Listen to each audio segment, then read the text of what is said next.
शुक्रवार दिनांक 7 रोजी सकाळी 10 वाजता मुरगुड येथे राष्ट्रवादी काँग्रेस कार्यकर्त्याच्या वतीने आंदोलन करण्यात आले। उपमुख्यमंत्री सुनीत्रा पवार यांच्याबाबत काँग्रेस पक्षाकडून करण्यात आलेल्या गुंगीगुडिया या वादग्रस्त वक्तव्याच्या निषेधार्थ हे आंदोलन करण्यात आले आहे।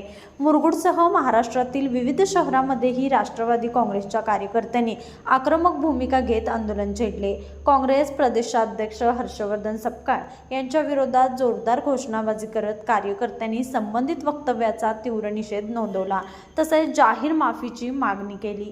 हे आंदोलन माजी नगराध्यक्ष राजकांत जमादार यांच्या नेतृत्वाखाली पार पडले। यावेळी माजी नगरसेवक विशाल सूर्यवंशी, अमर सनगर, दत्तात्रय साळुंके, आकाश दरेकर, सचिन मेडके, शशिकांत गोधडे, शंकरराव इंगळे, सागर भारमल, महेश कांबळे, सूरज गायकवाड, फिरोज जमादार, रतन मोरबाळे, शेखर रणविरे, योगेश चौगले यांच्यासह पक्षाचे पदाधिकारी मोठ्या संख्येने उपस्थित होते।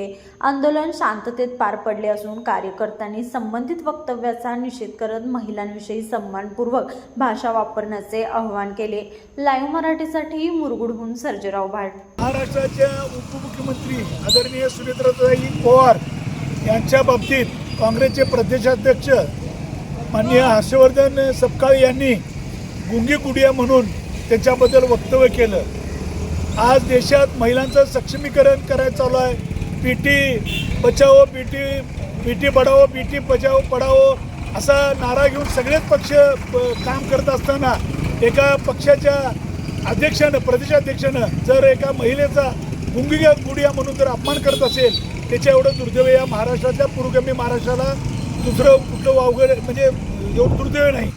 मित्रांनो, जर अजितदादांचं, पवार कुटुंबियाचं या महाराष्ट्राला योगदान माहिती आहे, देशाला माहिती आहे, आणि त्याच अजितदादांच्या सौभाग्यवती असणाऱ्या आदरणीय सुनीत्राताई पवार या महाराष्ट्राचे उपमुख्यमंत्री म्हणून चांगलं काम करत आहेत, अनेक चांगले धाडसी निर्णय घेत आहेत। सगळ्या क्षेत्रात त्यांचं, क्रीडा क्षेत्र असू देत, महिलाच्या बाबतीत असू देत, शासकीय पातळीवर जेवढे चांगले निर्णय आहेत ते चांगल्या निर्णयात त्यांचा पुढाकार असतो। सगळ्या मंत्रिमंडळाच्या बैठकीचा पुढं असतात, सगळ्या शासकीय कामात त्या पुढं असतात। असं असताना सुद्धा त्यांच्या बाबतीत एका प्रदेशाध्यक्षानं गुंगीगुडिया म्हणून वक्तव्य करणे दुर्दैव आहे।